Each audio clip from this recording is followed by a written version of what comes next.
Hi, I'm Scott. Welcome to Canard Boulevard. Today we are flying to Canada. Coming up. I filed IFR for this beautiful cloudless day because we need a flight plan across the border and might as well file IFR and be in the system rather than VFR. So I'm going to load up all my stuff pre-flight, head on out of here. I don't need to get my clearance before I take off because it's beautiful. I'll pick it up in the air and let's head off to Canada. Planes on the ramp, cars in the hangar. Let's go. And why am I going to Canada? Well, I'm actually from Canada originally. All my family is still up there. It's about a 5.5 hour drive for me to go up there, but I can get up there in the Cozy in an hour to an hour and a half, depending on the winds. And today it's going to be an hour and a half because of the winds. It's also very, very hot today. It is 91 degrees as I'm taking off, so a little bit of a difference in terms of performance. The takeoff roll is going to be a little bit longer. The climb rate's a little slower, especially because I'm going to be climbing at a higher airspeed.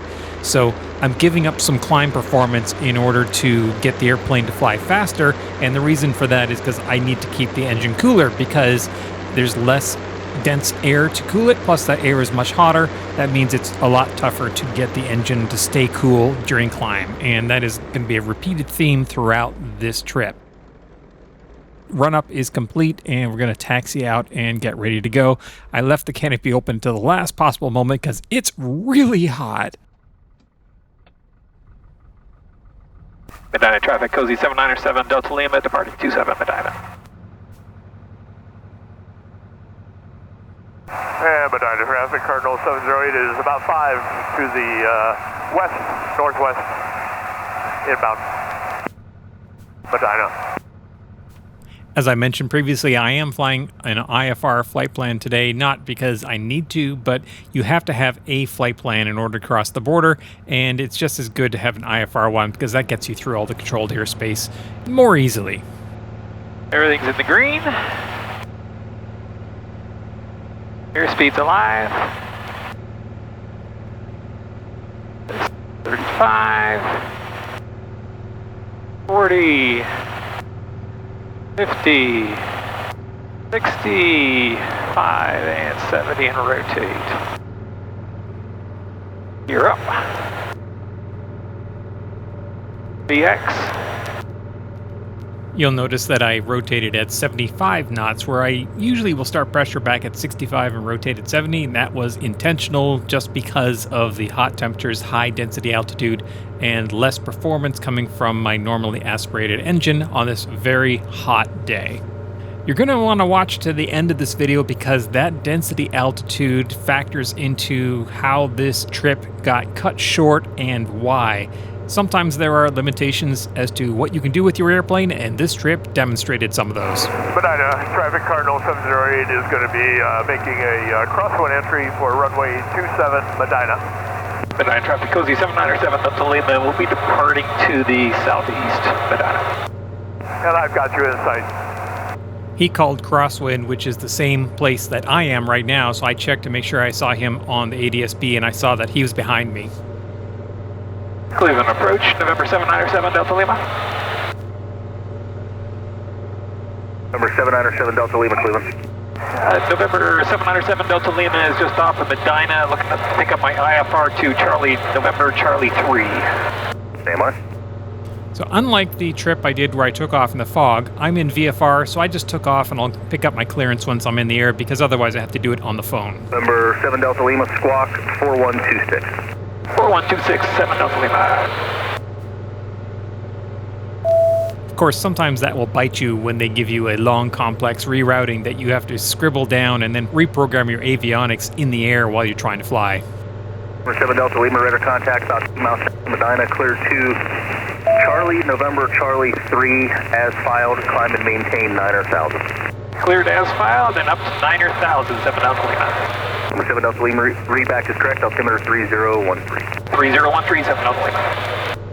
This was a very simple flight plan. I have myself going over the Chardon VOR and then over Dunkirk and then direct. So they just gave me cleared as filed, which I was happy with. And I already knew that because typically when you file IFR using Garmin Pilot, it will then come back and say, well, okay, we've got your filed flight plan, but here's what we're going to suggest.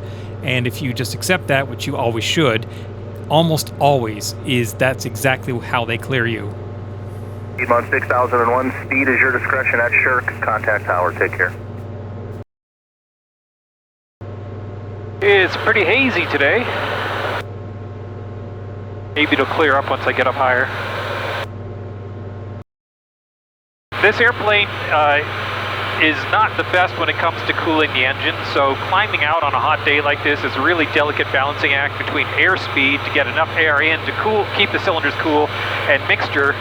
I want to have the least amount of fuel going in because I want to lean it back for the altitude we're at, but the more I lean it, the higher the cylinder head temperatures go, because as you add extra fuel in, that fuel evaporating cools your cylinders. So I want to keep the cylinder head temperatures under 400. Right now the hottest one's at 391, so that's pretty good. I'm climbing, I have it set to 118 knots climb, and fuel is at 12.7 right now, which is not bad.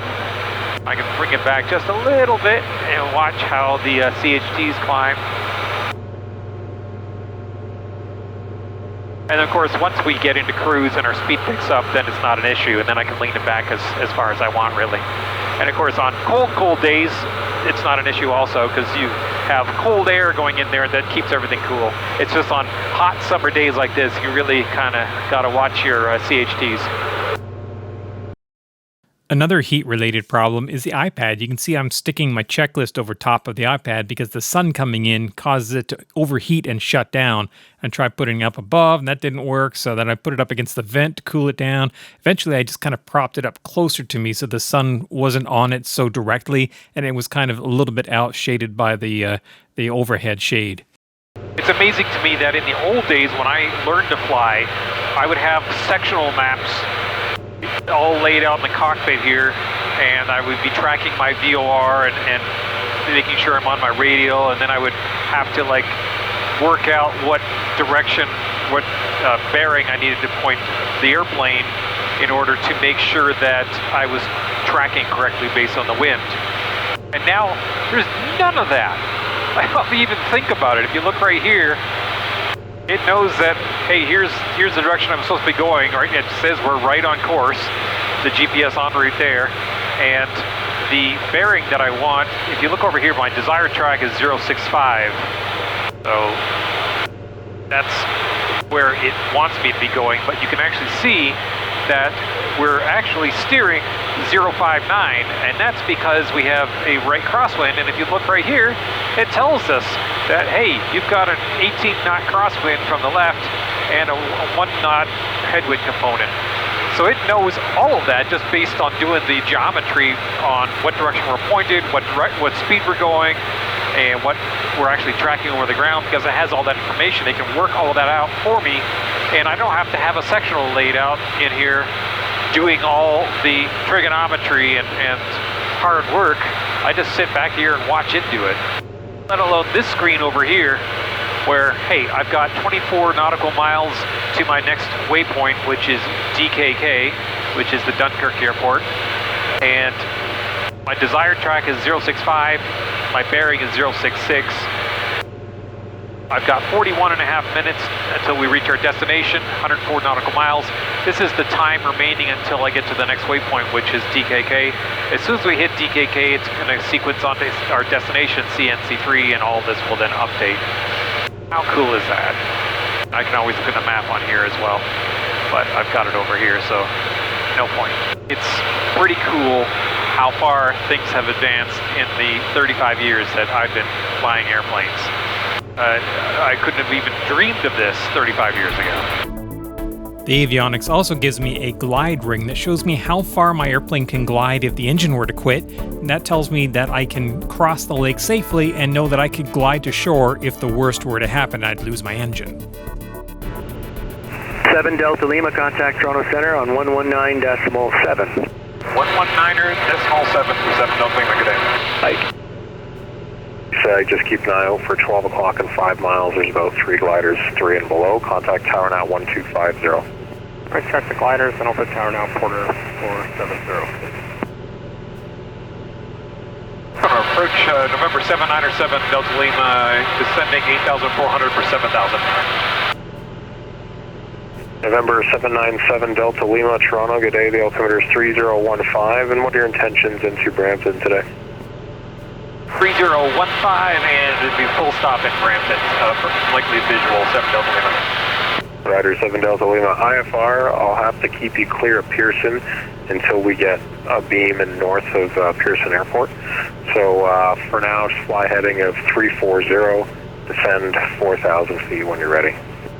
340 and down to 4,000 or 7 Delta Lima. So that was a less than subtle suggestion that maybe I just want to go VFR and get out of his hair, which I'm happy to do. And Toronto 7 Delta Lima, if you want to descend me down below your shelf, I can go ahead and cancel. Well, 7 Delta Lima, if you, it's up to you. If you wish to cancel, you can descend and go direct. You let me know. Sure, let's go ahead and do that, 7 Delta Lima. Hey, 7 Delta Lima, your IFR is canceled. Descend at 2,500 feet or below VFR. Down 2,500, 7 Delta Lima, squawk VFR, thanks for your help. 7 Delta Lima, there's a search and rescue component to your IFR flight plan. Are you keeping that active and calling a 1-888 number on the ground, or are you canceling that as well? You can go ahead and cancel that as well. 7 Delta Lima, roger, your flight plan is closed. Descend to 2,500. Once you're out of 2,500, squawk 1,200 at that point, and over to Brampton Unicom. 7 Delta Lima, welcome.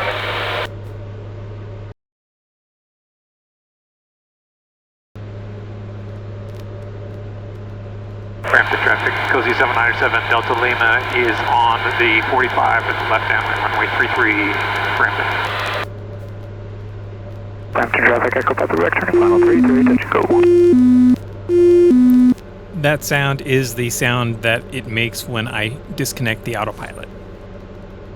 This airport is fairly easy to spot because it has all the buildings with bright orange roofs, and it's the only thing for 20, 30, 40 miles you can see that has those bright orange building roofs. So all you got to do is look for those roofs and you'll find the airport fairly easily. However, it is one of, if not the most busy training airport in all of Canada. So there is usually a ton of student activity either on the airport or especially around the airport. So time to pull back the sunshade so I can see everything around me. Brampton traffic, Aircrew Foxtrot, India Quebec Alpha over the town of Inglewood at 2.2, inbound landing, we'll fly straight into downwind for 33. I really question these type of radio calls where he's saying he's over the town of Inglewood. Well, that's great if you're from here and you know exactly where that is. But for transient pilots such as myself, I have no idea where Inglewood is, so that position report is less than useless. I know there's an air coupe out there somewhere. Brampton traffic, Cozy 797 Delta Lima joining left downwind for runway 33, Brampton. So now I'm turning downwind, and he said he was going to enter on the downwind. I'm looking all over for him. I don't see him on my ADS-B. I don't see him in the air. He's at the same altitude as me. So I assume now that I'm ahead of him and he's actually back somewhere. I'm hoping at this point that calling that he's over Inglewood means he's 5 miles out or 10 miles out, which would be a much more useful call to say, hey, I'm 10 miles north, kind of like the call that I made when I was coming in. The haze here is nowhere near as bad as it was back in Ohio because if you look, you can see on the horizon there is the cityscape of Toronto. You can see all the high-rises of downtown Toronto there. Brampton traffic, Cozy 797 Delta Lima left base, runway 33, full stop, Brampton. Brampton traffic, Echo Papa Quebec, turning downwind to 33, touch angle. Brampton traffic, Peter Wood, Quebec X-ray Tango over Inglewood, will join straight in downwind for 33 in 2 minutes. Brampton traffic, India Quebec Alpha, entering the downwind north for 33, following the traffic. I have no idea what that second guy said other than he is downwind or something for 3-3 in Brampton, but that's all I could really make out. Oh, and something about 2 minutes. Brampton traffic, Cozy 797 Delta Lima turning final, runway 33, full stop. 500.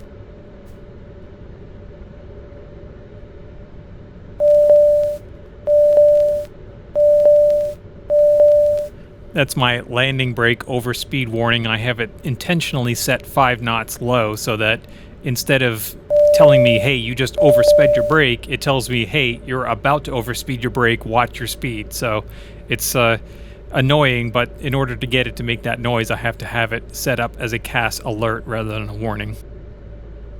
You'll also notice that even though the runway looks to be in the correct perspective, the correct angle, it looks really far away, and that's an optical illusion because this runway is only 40 feet wide. And once you get down and close, you realize, oh, I am really close to it, it's just narrow.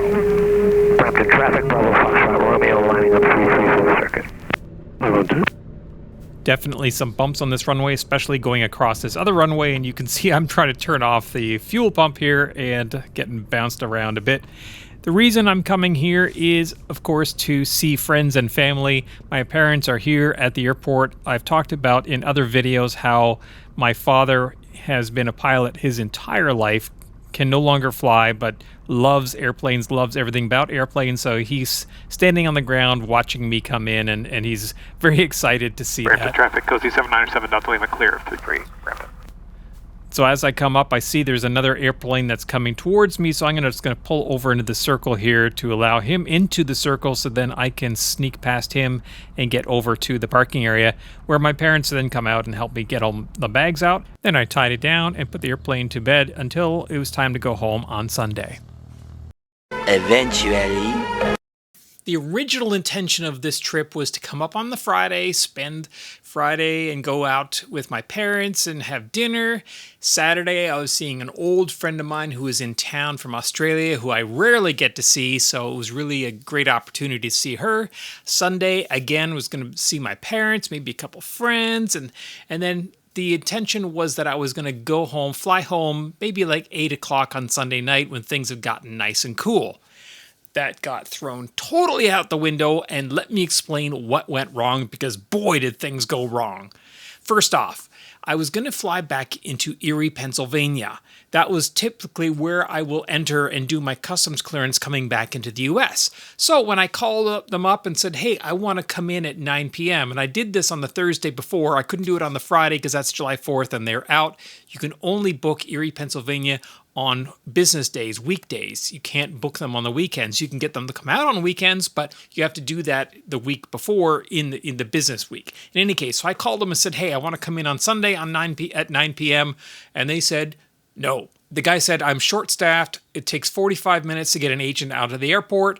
I have some airplanes coming in at 6 o'clock. I could do maybe 6:30 for you. I'm like, oh, crap. That's going to have me taking off in the heat of the afternoon, and there's probably going to be thunderstorms, and I'm like, fine, I'll do 6:30.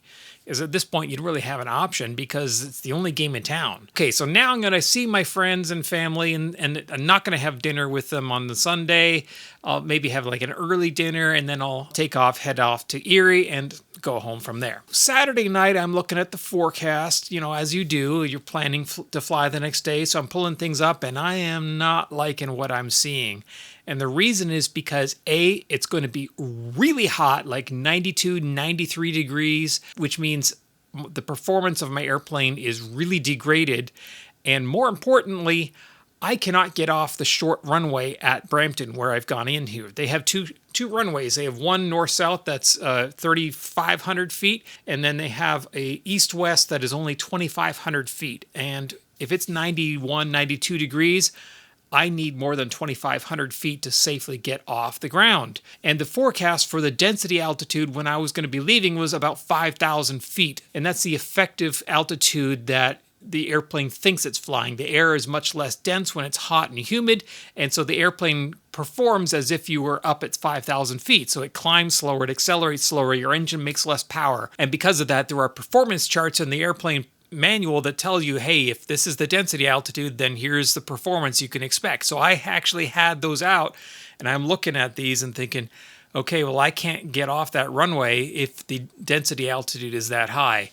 The problem was, along with that heat were extremely high winds in the forecast. The forecast was for 15, gusting up as high as 25 knots. Normally, that's not a problem for me. However, the problem was that those winds are coming from the west, aligned perfectly in line with their east-west runway, the short runway, but 90-degree crosswind for the long runway. So here's my Cozy model. Let me explain why this is a problem. If you look at the Cozy, I'm going to remove the propeller because it's going to fall out otherwise. If you look at the Cozy, it has two vertical stabilizers at the back end, and they're actually farther back on the the airplane, and that's so that the rudders can actually yaw the airplane. However, if you are on a runway and you have a crosswind, that crosswind is pushing on these vertical stabilizers, these winglets, and it's pushing the airplane into a turn. And on the Cozy, you don't have a steerable nose wheel. All you have is differential braking, meaning you can brake one wheel or the other. So if you're taking off crosswind, that means you have to drag one of your brakes to counter the effects of the crosswind trying to turn the airplane. If you have a wider runway, you can actually scribe kind of a curve. So if you start on one end of the runway, and as it kind of pushes you, it does a curve, and you can kind of do this parabolic arc across the wide runway, and that by the time you get to the end of that arc, you've got enough airspeed over your rudders that they're effective, and it's not a problem. However, this is only a 40-foot wide runway. I can't do that.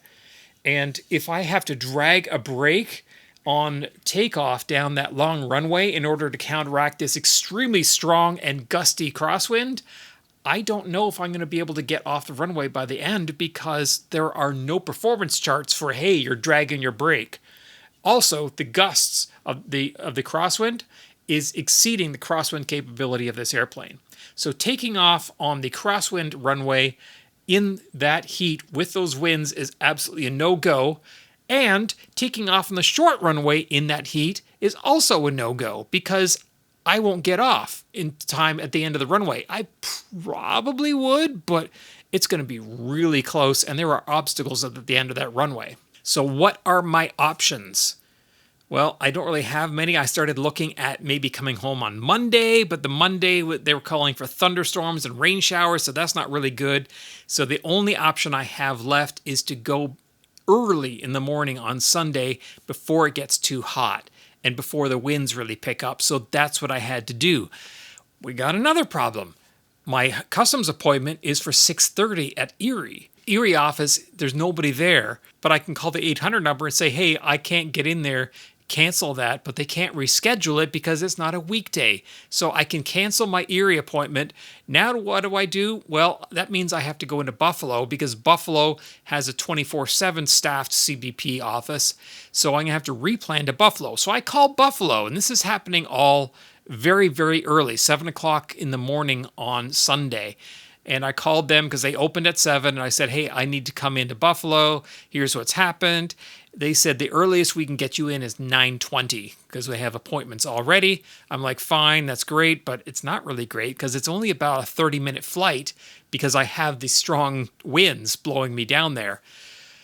So what do? I need to get up before then. So the plan is to get to the airport, get up as early as I can, hopefully by 8 o'clock in the morning before it starts getting really hot, and then I'll fly around and just burn off fuel and just waste some time until it's time for me to head down south to Buffalo to get to my CBP appointment.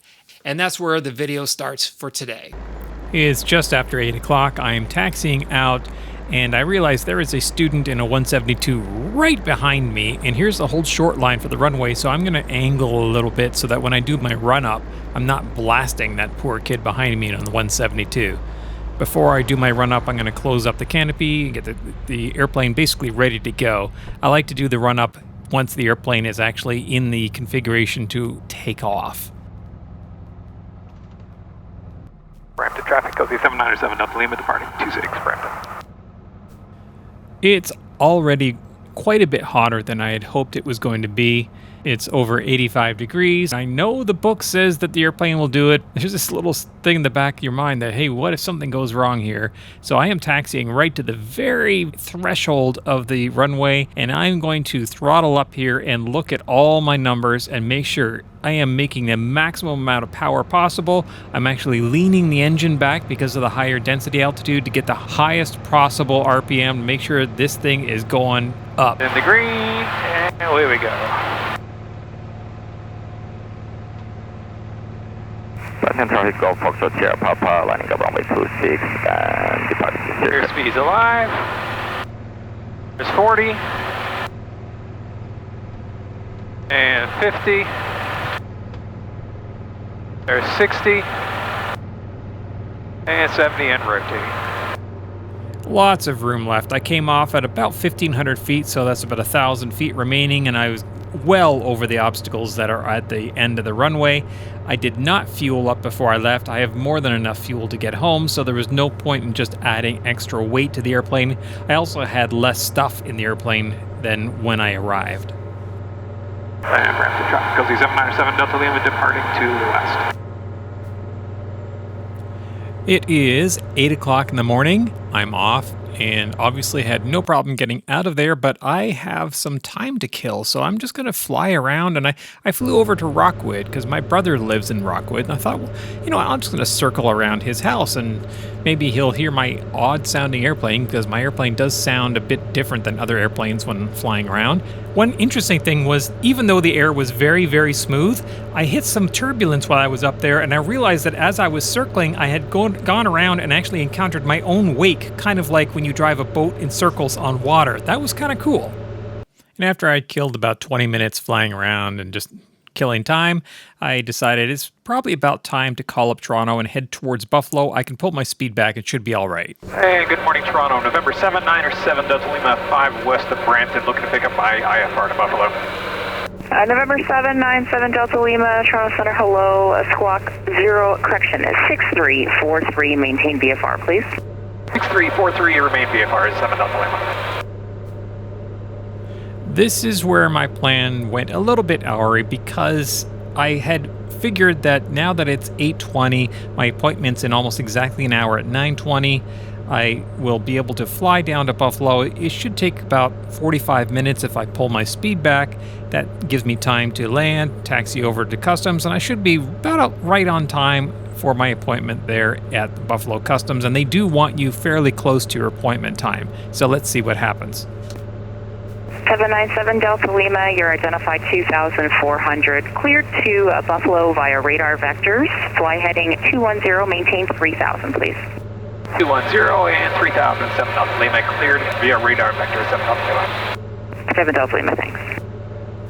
And here's the first thing that happened that kind of put a wrench in my plans. 7 Delta Lima, fly heading 160. 160, 7 Delta Lima. So my calculations had me going around the outside of the lake. They're sending me direct over the lake, so now I have to really slow down to try to meet my time. 7 Delta Lima, contact Buffalo approach now on 126.5. Have a great day. 126.5, thanks for your help, 7 Delta Lima. Charlie Foxtrot, Romeo Papa Papa, roger. Good morning, Buffalo approach, Cozy, November 797 Delta Lima 5000. November 797 Delta Lima, Buffalo approach, Buffalo altimeter 29908.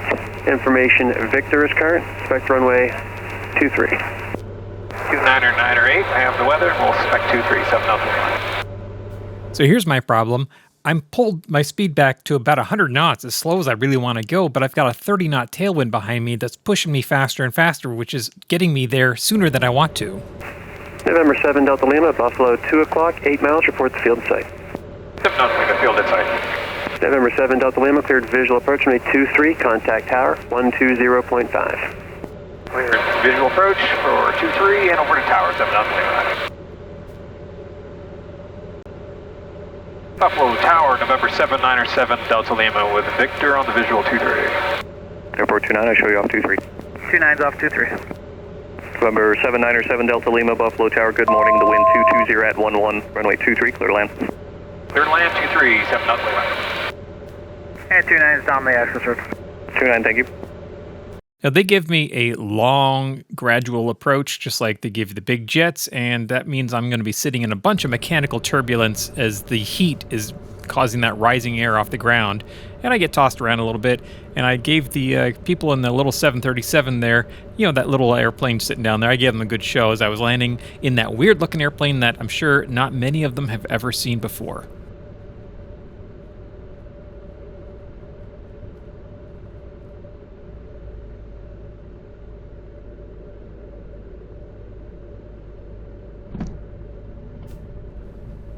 Using some aero braking here, no sense in using up brakes on an 8,000-foot runway that I don't really have to brake on.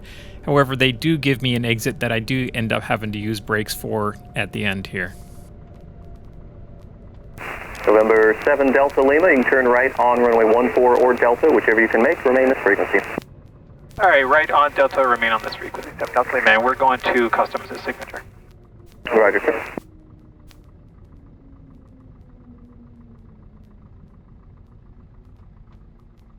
Southwest 1447, the wind 220 at 12, runway 23, clear for takeoff. 23, clear for takeoff, Southwest 1447.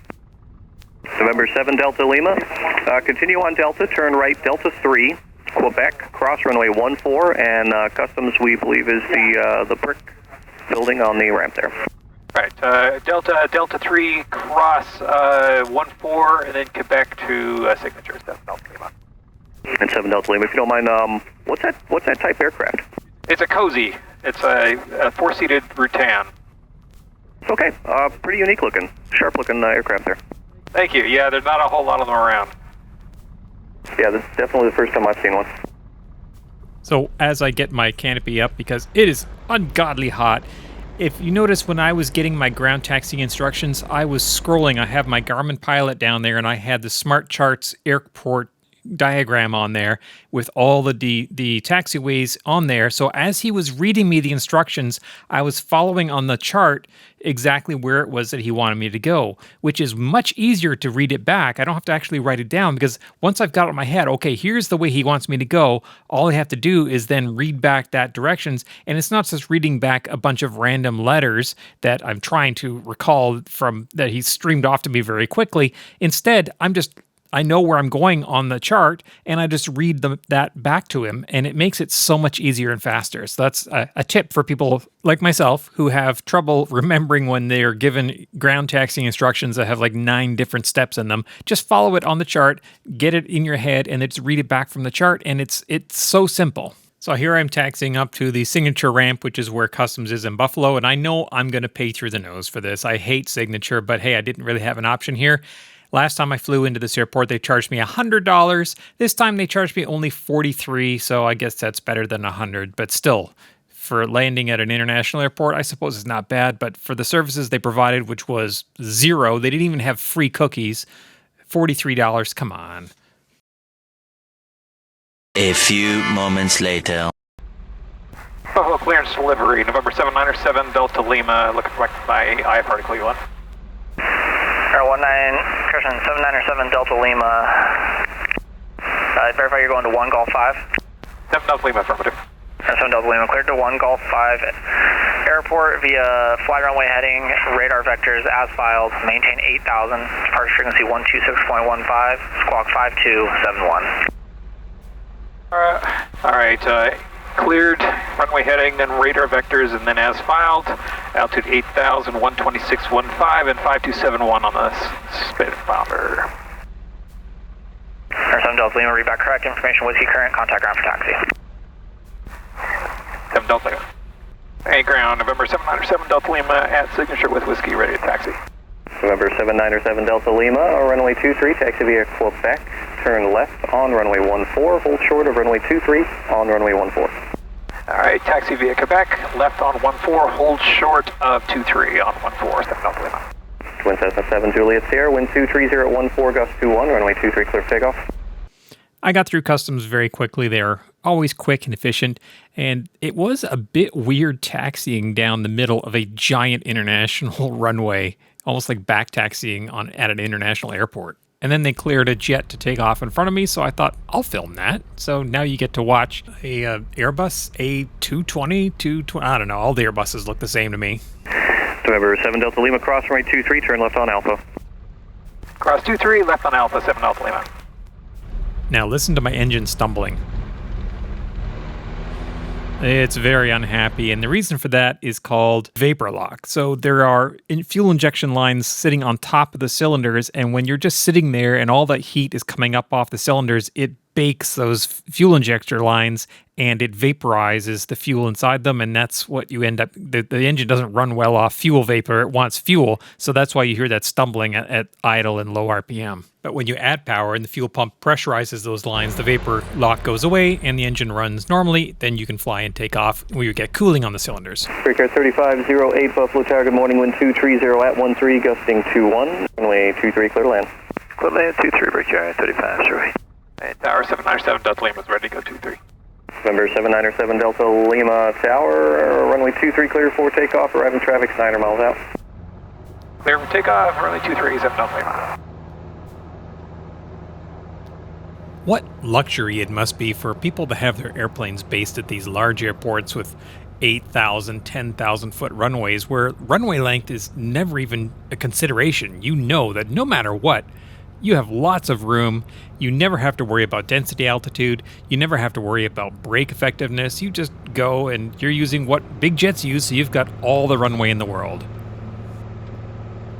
Everything's in the green.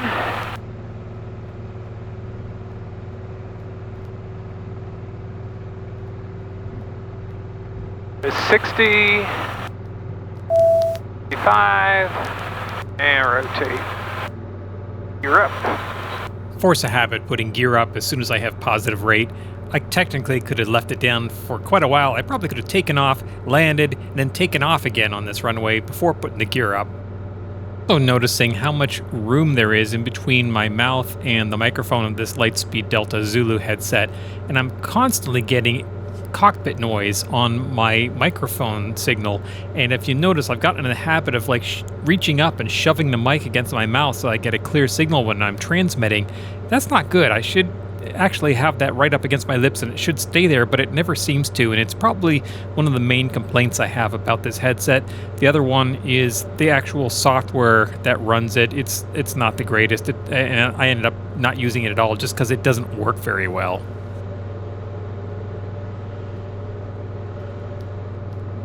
November 7 Delta Lima, contact departure. Have a great day. Over to departure. Have a good day yourself. 7 Delta Lima. Good morning, Buffalo departure, November 797 Delta Lima, 1,700, climbing 8,000. November 797 Delta Lima, Buffalo departure, radar contact, clear direct Charlie X-ray, Romeo. Clear direct Charlie X-ray, Romeo, 7 Delta Lima. Marquetti 6 Mike Alpha, radar contact, mile north of Akron, 2,800. Proceed on course and have your sister ship squawk standby here as they're giving a collision alert. So that was two airplanes flying together, and their transponders were close enough that they were getting a collision alert on the ATC. So the rest of this flight was pretty uneventful. I did get into a little bit of cloud layer here. I've heard 7 Delta Lima, like 10 left to deviate around some buildups. 7 Delta Lima, left deviation is approved, and just advise when you're back on course for Charlie X-ray, Romeo. 7 Delta Lima.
So that was some fun flying through puffy little clouds. They weren't built up enough that they would cause a lot of turbulence, but I did deviate some around some of the larger buildups because it gets a little uncomfortable. And if you see the horizon vibrating up and down, it's not just your eyes. That is my airplane, and there's something going on with the autopilot where it is starting to get a little bit of pitch oscillation. I believe it has to do with the servo gain. I'm going to have a look at that. And even though it's a nice, bright, sunny day, perfect VFR weather, I had ATC vector me in for an RNAV 27 approach into Medina just so I could get the practice in. Of course, I can't log this because it's perfect VMC weather, but why not get the practice while we can? It is pretty gusty. Traffic, Skylink, and minimize. 425. Seneca County traffic, Skyhawk, Minimums. 20542, 6 to the south, inbound the landing, Seneca County. What a cacophony of noise. So you heard me shut off the autopilot there. You also heard the CAS warning for the landing brake overspeed, which isn't actually an overspeed, as I explained previously, and 100 people all transmitting at once on the same frequency, because this frequency is used by so many airports in the area, and it's a real mess trying to use it getting into this or any other airport that uses this frequency. I have no idea why the FAA doesn't allocate more frequencies for CTAFs instead of just having a few and having every airport in the area overlapping one another and stepping on each other and causing all kinds of chaos like you just heard. I do have a little bit of a crosswind from the left, probably about 5 knots, not much, so you can see me crabbing a little bit, but it is very gusty, and I'm working to keep the airplane pointed where I want it to be and at the correct speed. I'm carrying a little bit of extra speed in here just because of that gust factor. But everything looks good, speed is good.